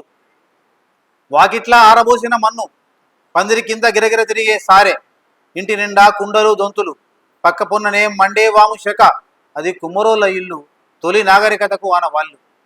వాకిట్ల పిల్లల డాగెర, ఇల్లంతా పిల్ల మాకెల అలికిడి, కడవల కంచం చిలికిన సప్పుడు, పెరడంతా గొర్రెరువు జవ, గోడ మీద గొంగడి కొప్పెర, అది గొల్లొల ఇల్లు, పాలు పెరుగుల సెల ఏళ్ళు. ఆడికిడికి ఆసుబోసుడు, రాట్నం మీద గిరగిర తిరిగే దారం, కిటికీలకెళ్ళి కటకట మొగ్గం సప్పుడు, కమ్ముకున్న కొత్త బట్ట వాసన, అది షాలోళ్ళ ఇల్లు, వసుదకు వస్త్రపు హరివిల్లు. పెద్ద బాడిసకు ఎగిరిన చెక్క పువ్వులు, వాకిట్ల నాగలి అమరిస్తున్న హస్తాలు, బర్మా గిర్మిట్ దూగోడ గలగలలు, ఆసాములు నిలిచే తావు, అది వడ్లోల ఇల్లు, శ్రమకలల లోగిల్లు. సాలి సాలని ఆకలి, లందలో తంగేడు సున్నం సూర్యుడు, పసరం తోలు తీసే శాస్త్రీయత, సబ్బండుల పాదరక్షల పుట్టిల్లు, అది మాదిగొల్ల ఇల్లు, ఆది జాంబోడు నిలిచిన పొదరిల్లు. కొలిమిల ఇసరంగానే ఎర్రని మంట, గడ్డపార మునబెట్టి ఎయ్ ఎయ్ దెబ్బ అందుకుంట బొగ్గుల శక, డాకిలి మీద కొడవన్ల గొడ్డన్ల ధ్వని, అది కమ్మరోళ్ళ ఇల్లు, లోహశాస్త్రపు వెనిగిల్లు. వాకిలి నిండా ఎండుగలు, పెరట్ల నాగలి, కర్రం కొర్రు ఉపకారి, ఇంటి లోపల వడ్ల దొంతులు, గచ్చు మీద యాలాడిన ఇత్తనపు కంకులు, అది కాపుదనపు ఇల్లు, లోకానికి బువ్వ పెట్టిన గరిశెల్లు. పల్లె పల్లెన శ్రమజీవుల శృంగారం, వాడవాడల పనిమంతుల అనురాగం, ఇల్లిల్లు చేతి వృత్తుల కాంతిపుంజం, వాకిలి వాకిలి జీవనోత్సవ గీతం. ఒక పల్లె ఒక వృత్తికి సంబంధించిన కులాలను ఎట్లా సౌందర్యంగా వర్ణిస్తుంది అనేది అది చెప్పిన విషయం. ఇది ఇది దానిలో రాసింది వరిగొలుసులు. ఆ వరిగొలుసుల తర్వాత 2018-21 మధ్య రాసిందంతా గవాయి అనే పుస్తకం, గవాయిగా వివరించాను. కరోనా కాలంలో రాసిన కవిత్వం ఇది ఎక్కువగా. ఈ సంపుటి ప్రజాతంత్ర ఉద్యమాల పట్ల ఆచరణాత్మకమైన దృక్పథం కలిగినటువంటి గౌరవనీయులు కరీంనగర్ చెందిన నరేట్ల శ్రీనివాస్కు కాలం చేసిన తర్వాత అంకితం ఇవ్వడం జరిగింది. శ్రీనివాస్ గారి విగ్రహం ఇక్కడే మొన్ననే ఆవిష్కరణ జరిగింది, ఆయనకి ఇచ్చిన అంకితం ఇది. ఇది దీనిలో ఒక ప్రయాణం అనే కవిత ఇందులో మొట్టమొదటి అవుతాం. కొంచెం పొడవు ఉంటుంది కానీ కవిత్వాన్ని ఎట్లా రాయాలి ఎట్లా చేయాలనేది, ఈ పొయ్యే క్రమాన్ని కూడా కవిత్వం చేయాలని ఎందుకో నాకు అనిపించింది. అట్లా మొదలుపెట్టినక్కడి నుంచి ఇక్కడి నుంచి ప్రయాణమైన మా ఇంటి నుంచి ప్రయాణమై కారు తీసి స్టార్ట్ చేసి ఆ వాన దానిలోనే కలిసి పోయి చూసి వచ్చేదాకా కవిత్వం రాయాలని అనిపించింది. రాసిన తర్వాత అది యూట్యూబ్లో కూడా ఎక్కింది. ఆ కవిత్వం కొంచెం మనసు పెట్టి కొంచెం పెద్దగా ఉంటుంది. అది కొంచెం ఈ కవిత్వం ఎట్లా పోతుందో అట్లా మీరు మనసు పోతుంది. నల్ల నల్లగా మొగులైంది వచ్చి రానట్టుగా వానాకాశం, పచ్చని పరిసరాల పదనిసలు, చల్లగా నులివెచ్చని పిల్లగాలి. అప్పుడు పత్రహరిత శ్రావణ ఋతురాగం, అనుకోకుండా దొరికిన సెలవుతో మొగుల మీద మబ్బులు తీరినట్లుగా ఎటన్నా పోయి రావాలనే ఆరాటం, పయనం ఆలోచన తీగ పారకం, కలిసి ప్రవహిస్తే మనసంతా పూలవాన, దారి పొడుగున కళాత్మక కబుర్లు, గలగల అనువాదాల నాలిక, పదాల లోతులు తెలిసిన ఇమరశ, బహుభాషల భాస్కరుడు నేను, ఇద్దరం స్విఫ్టుల నిమ్మలంగా కూకున్నాం, పయ్యలు గిరగిర సిరిసిల్ల దిక్కు కదిలినై, బండి 4th గేర్లో నడుస్తుంది. ఎలగందుల ఉద్యారం కొదురుపాక, ఈ మేము పోయేటప్పుడు చూసిన చూపులన్నీ ఏమేమి ఉంటాయి, గుట్టలు ఎట్లా అయినాయి అని కనబడుతుంది. ఎలగందుల ఉద్యారం కొదురుపాక, ఊర్లు ఎన్నిసార్లు దాటిపోయినా గుట్టలు మధ్యలకొచ్చి తీరని దుఃఖం, ఖండాలైన కొండ తునుకలు, లారీలు ఎదురవుతున్నాయి, కరిగిపోతున్న గుట్టలు, విలవిలలాడుతున్న నలిమెల, భూమి పుట్టినాటి గుట్టలు కదా, 1000 తరాలకు చెక్కుచెరని కొండలు, ఈ 20 ఏండ్ల నుంచే మాయమవుతున్నాయి, సారు గొంతు ఆవేదనల జీరస్వరం, గుట్ట నిండా వానికి పైసలే కనిపిస్తున్నాయి, గుట్ట పచ్చనోట్ల కట్టయింది, నా పాత కవిత ఇద్దరికి గుర్తొచ్చింది, సిరిసిల్ల సడుగు పొడుగుతా కొండలను కైమ చేసే కార్ఖానాలు, మృతశిలలు మోసే వాహనాల రోదన, శవయాత్ర ఎదురైనట్లుగానే ఉన్నది, కారు మౌనంగా పోతున్నది, కన్నీళ్లను తుడిచినట్టుగా గ్లాస్ వైపర్, సజీవ సౌందర్యమైన గుట్టలు నామరూపాలు లేకుండా మాయమవుతున్న వైనం, కలకోల్పోయిన పల్లెలు, పొలిమేరలంతా విధ్వంస పానవాళ్ళు, షాబాసు పల్లె కొత్త వంతెన మించి మిడ్మానేరు నీళ్లు చూసి పరవశించిన కళ్ళు, నీళ్ళంటే కళ్ళకెప్పుడు పండగే, చింతలటాన కొదురుపాకల విస్థాపనం, ఊర్ల కూర్లు త్యాగాల నీళ్లల్లో మునిగినాయి. మునిగిన పల్లెలన్నీ లేచి వచ్చి రహదారికి ఇరువైపులా కాలనీలుగా నిలిచినాయి. నయనాలు నయనాలు, ఆలోచనల వీక్షణాలు, మనసులు మాటలు సాగుతున్నాయి. డెక్కులోంచి సనసన్నని సంగీతం వినిపిస్తుంది. ఎంత ప్రయాణంలో మనసు. రాజ్యం నుంచి ఫోన్ రానే వచ్చింది. రాజ్యం అంటే మా రాజేశ్వరి. రాజ్యం నుంచి ఫోన్ రానే వచ్చింది. సీటు బెల్ట్ పెట్టుకున్నావా? మెల్లమెల్లగా పోండ్రి. అనుబంధ ప్రశ్నల సూచనలు. కారు జోరు మీద నడుస్తున్నది. రగుడు రాగానే రంగిని ట్రస్ట్లకు అదే సొర్రింది. ఎవరూ లేని పిల్లలకు అన్నీ తానైనా మోహన్ రావుతో ములాఖత్ లేకుండా ఆ దారి నుంచి దాటిపోలేని పావురం. కాఫీ అంటే చిన్న కప్పులనే కాదు, తాగుడు కాదు, గిలాసు నిండా తాగాలనే ఆయన భమ. కడుపులో ఉడుకుడుకు ద్రవం నిండింది. బయట చిరుచిరు తుంపరలు. ఎక్కడికి పోయినా పగటి భోజనం మా పిల్లలతో చేయాలనే రంగినేని వారి ఆదేశం. సరేనని తలకాయలూపినం. ఎన్నటి నుంచో అనుకుంటున్న మా ప్రయాణ పరమార్థమంతా సిరిసిల్లల చైతన్య ప్రకాశను చూడడం. ప్రకాష్ ఒకానొక చైతన్య కథనం. కొండాపూర్ ఆయన ఊరు. నెత్తురు కారుతున్న పల్లెల ఎతలను జెండాలుగా ఎగిరేసిన కవి. తనకు తాను నిత్యం పరితపించి జాజురాతల నినాదమైన వాడు. విప్లవాన్ని కలగన్న రేన ఆయన. కాలం కన్నెర్ర చేసి కాలు మీదికి తెచ్చింది. దేహం నిండా మధుమేహం నిండింది. బద్దమెల్లానేరి నగర్ షేకుల షెడ్డులో జూకంటి, మద్దికుంట, ఆడెపు లక్ష్మణులతో కలిసి అచేతన చైతన్యంతో మాట్లాడినాం. చిన్న రేకుల అర్రలోనూ మందులు, పుస్తకాలు, పత్రికలు, సాహిత్యం కలగలిసిపోయిన గంభీరత. అందరి కళ్ళలోనూ ఆవేదన పదన. కనికరం లేని రోగాలు కవులకేనా? కోలుకోని దుఃఖాలు లేనోళ్ళకేనా? దెబ్బలు తిన్న పెయ్యి కూలబడింది. తల్లి చెల్లెళ్ళు దుఃఖ చెలిమెలయ్యిండ్రు. కొంచెం సేపు గాలిలో మౌనం.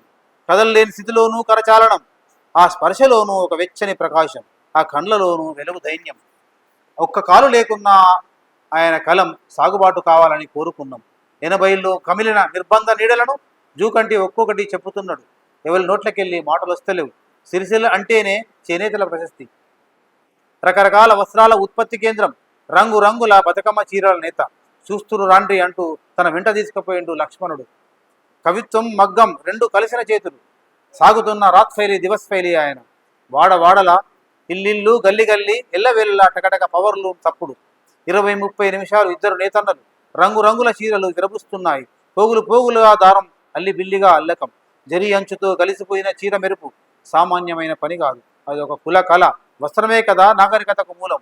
సిరిసిల్ల ఊరంతా రంగురంగుల నూలు పోగులు ఆరేసిన ఇంద్రధనస్సులు. అటు నుంచి అటే విద్యానగర్ దారి. జూకంటి ఇంటివైపు స్టీరింగ్ తిరిగింది. కవిత్వం తీగ ఎగబాకిన గూడు. సాహిత్య దీపం విరజిమ్మిన కాంతి. రమక్క చేత మళ్ళొక్కసారి ఛాయ తాగినం. వృద్ధాప్యం, బాల్యం, వెతుకులాట. ఇట్లా నడుస్తున్నప్పుడు మధ్యకుంట మళ్ళీ ఫోన్ చేసిండు. బైపాస్ నుంచి పరుగు పరుగున వచ్చాను. తల్లి తండ్రి నా అన్న వాళ్ళు లేని 200 మంది పిల్లలు గలగల నవ్వుల రామచిలకరైనరు. ఆశ్రమ బోధనతో ఎదుగుతున్న విద్యార్థులతో కలిసి భోజనం చేసినాం. మనసు నిండి తృప్తినిచ్చింది. తోటలో కాసేపు సేదతీరి ఫోటోకు పోజులిచ్చి మురిసిపోయినాం. ముచ్చట్లు, సాహిత్యాలు, సామాజికాలు, విస్తున్న రాజకీయాలు కలదిరిగినాం. పొయ్యస్తం ఒక్కొక్కరికి ప్రాణం. కారు గీరెలు కరీంనగర్కు తిరిగినాయి. తుంపరను చీల్చుకుంటా వేగం పుంజుకున్నది. మధ్యలో మక్క కంకులు వాపినాయి. మనసు నిండా గంట దాటిన తర్వాత భాస్కర్ సార్ను రామ్నగర్లో దింపి నేను భగత్ నగర్కు చేరిన. ప్రయాణం మనసుకొక వికాసం. కడుపులున్న ముచ్చట్ల కలబోత. పారుతున్న కళాలకు కడుపార సిర. సాహవాస యాత్రనే జీవనోత్సాహం. ఈ కవితకు బహుళ ప్రచారం వచ్చింది. ఎట్లా అంటే ఈ కవిత పాలపిట్టలో వచ్చిన తర్వాత ఆ కవితను నంది శ్రీనివాస్ వచ్చిండో రాలేదు ఇప్పుడు. ఆ కవితను ఇది అయిన తర్వాత ఇన్స్పైర్ అయ్యి ఆయన కవిత్వాన్ని మళ్ళీ దాన్ని ప్రయాణం చేసి మళ్ళీ ప్రయాణం చేసి దాని కవితను మళ్ళీ యూట్యూబ్లో మొత్తం ఉన్నది ఆ కవిత. దీన్ని అట్లా చేసిన ఆయన యూట్యూబ్ ఛానల్లో ఉన్నది, అది చూడొచ్చు. ఆ తర్వాత 2021 మధ్య అంటే ఇక ఈ కవిత్వం వ్యవసాయం నడుస్తూనే ఉంటుంది. 10-12 నడుస్తూనే ఉంటుంది. 21 నుంచి 22 మధ్య రాసింది జీవన తాత్పర్యం అనే పుస్తకంగా వేసిన అది. ఆ తర్వాత ఇందులో జీవితానికి సంబంధించిన అంశాలు ఉంటాయి. అంటే ప్రతి విషయాలు కూడా. అందులో మా అమ్మ మీద రాసిన కవితనే జీవన తాత్పర్యం. అమ్మ అవిశ్రాంత శ్రామిక. వంట సూర్యుని నుంచి ఇంటి చంద్రుని వరకు సర్వం అమ్మ మదిలోనే నిమగ్నం. ఇల్లు అంటేనే అమ్మ ముఖ చిత్రం. అమ్మ అంటేనే ఇంటి ప్రపంచం. ఇల్లుకు ఇలవేల్పు అచ్చమ్మ అమ్మనే. అమ్మ ముఖం నిరంతర శ్రమజీవన కావ్యం. అమ్మ అనురాగం అలదిగాని జ్ఞాన సముద్రం. ఈ లోకం మీద నన్ను నాటిన అమ్మ నీకు వందనం. జీవన తాత్పర్యంలోని మరో కవిత. అది జీవన తాత్పర్యంలో అమ్మ మీద రాసిన కవిత. అది పోయి రావలను అనే కవిత కూడా. మనం అందరం ఉన్న కాడ ఉండకుండా పోయి రావడం. సెల్ ఫోన్ వచ్చిన తర్వాత రకరకాల దూరాలు పెరిగిపోయినాయి. పోయేస్తలేం ఇళ్ళకి చుట్టాల దగ్గరికి. ఆ పోయి రావాలనే కవిత ఉస్మానియా విశ్వవిద్యాలయంలో తెలుగు రైటర్స్ కాంగ్రెస్ అనే కాన్ఫరెన్స్లో జరిగింది. అదేంటంటే పోయి రావలను, పోయి చూసి రావలను, వెళ్ళేందుకు వీలు కల్పించుకోవలను. కంటి నిండా చూసి చాన్నళ్ళయింది, కడుపు నిండా మాట్లాడి చాలా రోజులైంది. కడుపు నిండా మాట్లాడి చాలా రోజులైంది. మాట్లాడుటకే బయలుదేరిపోవాలి, మనసు దాహం తీర్చేవి మాటలు ముచ్చట్లే. అమ్మమ్మ ఊరి మీద వాలి రావాలి, అమ్మమ్మ ఊరి మీద వాలి రావాలి. అమ్మ అంబాడిన నేలను మృదువుగా ముట్టుకోవాలి. తెగిపోయిన బొడ్డుతాడు కొనను దేవులాడాలి. తల్లి తల్లిగారి ఇల్లు అంటే మూలకణాలు పొదిగిన పొదరిల్లు. తల్లిగారి ఇల్లు అంటే మూలకణాలు పొదిరిన పొదరిల్లు. జ్ఞానమామలతో మాట్లాడితేనే బంధుత్వ తీగల బలగం తెలుసుకోవచ్చు, వారసత్వాల పరంపర చూడవచ్చు. పోయి రావలను, పోయి కలిసి రావలను, సమయం కల్పించుకొని మరీ వెళ్ళి రావలను. జన్మనిచ్చిన తల్లిదండ్రులకు వందనంతో తాతా ముత్తాతల వంశపారంపర్యను అజన్మాంతం తలుచుకొని రావాలి, పోయి రావాలి. నీ మూలాల్లోకి నీవే వెళ్ళిపోవడం అంటే ఎక్కడి నుంచి వచ్చావో లెక్క తెలుసుకోవడమే. నీ జన్మస్థలానికి నీవు పోయి రావడం అంటే ఒక సత్కార్యం, ఒక కలయిక, ఒక తలపోత. పుట్టి పెరిగిన సమస్త గ్రామాన్ని, బుద్ధి జ్ఞానం నేర్పిన తరగతి గదిని, అక్షరాలు దిద్దించిన గురువరీలను చూసి వినమ్రంగా దండం పెట్టి రావాలి. ఊరులోని వాడలు, చేనులు, చిలకలలో చిన్ని చిన్ని పాదాలతో నడిచిన బాటల పాదముద్రలను హృదయంతో ఫోటోలు తీసుకోవాలి. బాల్యంలో అంబాడిన అరుగు మీద, అందరి బాల్యంలో అంబాడిన అరుగుల మీద మరొకసారి ఆడి రావాలి. స్నానం చేసిన చేదబావి నీళ్లతోని మరోసారి కాళ్ళు రెక్కలు కడుక్కొని రావాలి. ఒక్కోసారి మన కోసం మానవే పోవాలి, ఎవరు పిలవకున్నా పోవాలి, పోయి రావాలి. పోవడం కోసమే పోవాలి, రావాలి. అక్కడ ఇప్పుడు ఎవరు లేకున్నా అక్కడ గాలితోనైనా మాట్లాడాలి. నేలనైనా గంధం పూసుకోవాలి. పాత గోడలైనా పట్టుకొని రావాలి. పిల్లను చూసినాడు పోయినట్టుగానే పిల్లనిచ్చిన ఊరికి ఓసారి పయనమైపోవాలి. పెళ్లి నాటి బరాతు గుర్తు చేసుకోవాలి. పిల్లనిచ్చిన ఊరికి పోయి రావాలి. నేను పోయేస్తా మా అత్తగారింటికి ఇప్పటికి. పెళ్లి నాటి బరాతు చూసుకొని ఎదుర్కోళ్ళ కాడ కాసేపు నిలబడి తీరాలి. ఎదుర్కోళ్ళ కాడ అత్తగారి ఊరు పోయి వస్తుండాలి. మాటల మనసును కడిగి శుభ్రం చేస్తాయి. ఎజెండా లేకుండానే మాట్లాడుకోవాలి. కడపారా పాత జ్ఞాపకాలు తలకెత్తుకోవాలి. ఎక్కడికైనా పోయి రావడం అంటే దూరదారాన్ని మరింత దగ్గర చేయడమే. మాట్లాడడం మదిని నింపే ఆనందం. అందుకే పోయి రావాలి, పోయి చూసి రావాలి. ఇది కూడా యూట్యూబ్లో బాగా పాపులర్ అయ్యి ఈ చూసిన తర్వాత ఈ పత్రికలో వచ్చిన తర్వాత చాలామంది మేము పోయొచ్చినాం మా అమ్మగారింటికి, మా ఊరికి పోయొచ్చినాం. అక్కడ ఎవరు లేరు అంటే గాలిలను చూసి రామన్నావు కదా అని పోయొచ్చినాం అని చాలామంది నాకు రెస్పాండ్ అయ్యారు. నిజంగా పత్రికలో వచ్చిన తర్వాత వాళ్ళ రెస్పాన్స్ చూసిన తర్వాత ఉత్సాహం కూడా బాగానే వస్తుంది. అది పోయి రావాలనే కవిత. ఎంతైంది?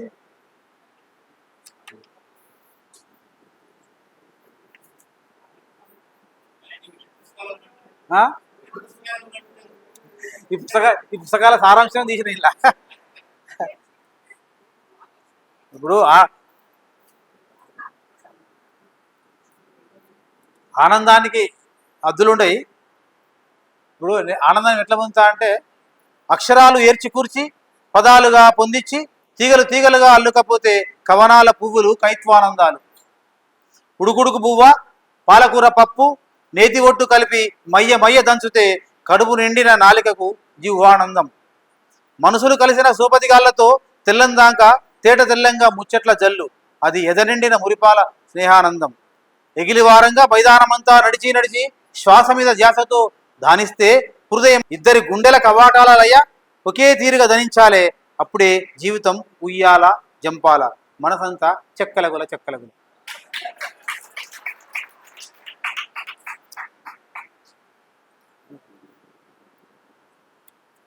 మేము ఒకసారి సదాశ్రీ వచ్చిండ ఇక్కడికి. సదాశ్రీ వాళ్ళ గౌతమ్ మోడల్ స్కూల్లకు నన్ను పిలిచిండు, ఎందుకో గెస్ట్గా పిలిచిండు. అయితే గెస్ట్గా పిలిచినప్పుడు నేను కొత్త ఛానళ్ళ కింద వాళ్ళ మనమంతా ప్రేయర్ ఎక్కడ చేస్తాం, గ్రౌండ్లో చేసాం కదా, వాళ్ళు సెల్లర్లో చేస్తారు. నాకు పరిచయం అనిపించారు, సెల్లర్ల ప్లేయర్ ఏంటంటే మీద ఆకాశం కనబడతలేదు, మేము మొగులు చూసేదని అక్కడ తీసుకుపోయినందుకు రాసిన కవిత ఇది. ఆ పిల్లలను మా పిల్లలను మేము తోలుచుకొని, మేము నీలాకాశం కింద నీరెండల జనగణమ చదివే వాళ్ళం. మేము నీలాకాశం కింద నీరెండల జనగణమ చదివే వాళ్ళం, జనగణమన చదివే వాళ్ళం. వీళ్ళు 4 అంతస్తుల అడుగున కరెంటు ఎలుగుల జనగణం అంటున్నారు. మేము మా ఇంటి భాషలనే నేను నా దేశాన్ని ప్రేమిస్తున్నానని ప్రతిజ్ఞ చేసేది. వీళ్ళు దేశాన్ని దోచిన భాషలనే ఐ లవ్ మై కంట్రీ అని చిలుకలోలి పలుకుతున్నారు. మేము ఇంటి గంట కాగంగానే మైదానం అంతా లేగదూడల లెక్క చెంగలిచ్చేది. వీళ్ళు బడి నుంచి బయటకు వచ్చి పుస్తక బస్తాతోనే బస్ ఎక్కి ఇంట్లో చేరుకుంటున్నారు, బస్ ఎక్కి. మేము బాయికాడనే యాప చెట్ల కింద గంగరేణి, అల్లనేరేడు, గేగులు కొరక తినేది. వీళ్ళు బేకరీ, సూపర్ మార్కెట్లల్లా కుర్కురే, పాపిన్, లేసులు, 5 స్టార్లు తింటారు. మేము ఆడుతూ పాడుతూ ఇష్టంగా చదివేది. వీళ్ళు పోటాపోటీగా కష్టపడి చదువుకుంటాండ్రు. అయితే ఏమైంది, మేము పండ్ల చెట్లలో పెరిగినాం, వీళ్ళు పైసల చెట్లలో పెరుగుతారు. అంటే ఆ తేడా అంటే నాకు చాలా కవి సమయాలు, చాలా సందర్భాల్లో ఎప్పటికీ ఏదో నా లోపల కవి ఉంటాడు, మరి నా స్కానింగ్ ఏదో ఎక్కడో తెలియదు. కానీ ఆ సదాశ్రీకి ఈ కవితను ఈ సందర్భంగా ఆయనకు తెలుసో తెలియదు ఈ కవిత రాసింది. ఈ కవితను అది ఆయన చేసుకున్నాం. తను నేను విశాల ఆకాశ దృశ్యాలం, గలగల ప్రవాహ నదీ నడకలం, విరబూసిన సమ ఆలోచనలం, ఒకరికొకరం ఏకమై సాగే ప్రయాణం, చిటపట చినుకుల బాటలకేమో గాని ఎల్లకాలము చిత్తడి చిత్తడి ప్రేమలమే, అక్షరాలు అక్షరాలుగా పేర్చుకున్న లతలు, పదాలు పదాలుగా పూసిన పుష్పాలు, సంయుక్త వాక్యాలుగా సాగుతున్న జీవితం, పాఠాలు పాఠాలుగా అద్దిన విద్యాగంధం, పాఠాలు పాఠాలుగా అద్దిన విద్యాగంధం, జ్ఞాన బీజ వ్యాపనలో విప్పారిన నేత్రాలు, నన్ను మలిచిన నేను, నన్ను మలిచిన ఆమె, నేను తీర్చిదిద్దిన తను, కథ కవిత్వ సౌందర్యంగా సాగుతున్న మా సంసారం అని ఈ మధ్య నేను రాసుకున్న కవిత్వం. ఈ సందర్భంగా ఈ కవిత పఠనం తర్వాత నేను రాసుకుంటూ పోతున్న క్రమం లోపల 22 నుంచి 22 వరకు ఇందాక చెప్పినటువంటి ఈ పుస్తకాల పేర్లు మళ్ళీ నేను చెప్పడం ఎందుకని, తొవ్వ, నడక, మంకమ్మ తోట, లేబరడ్డ, గుడ్డ బరకలు, ఇంటి దీపం వచ్చినాయి. ఈ 12 సంపుటాలు కలిపి 2 బృహత్ సంకలనాలు కూడా మళ్ళా ఇట్లా వచ్చినాయి. 12 ప్లస్ ఆ 12 కలిపి ఇవి 2. ఆ తర్వాత 3 పుస్తకాలు ఆంగ్లంలోకి అనువాదమైనాయి. ఒకటేమో పి జయలక్ష్మి గారు ఆంగ్లంలోకి ట్రాన్స్లేట్ చేయగలిగింది. అది కూడా ఒక విచిత్రమైన సంఘటనే.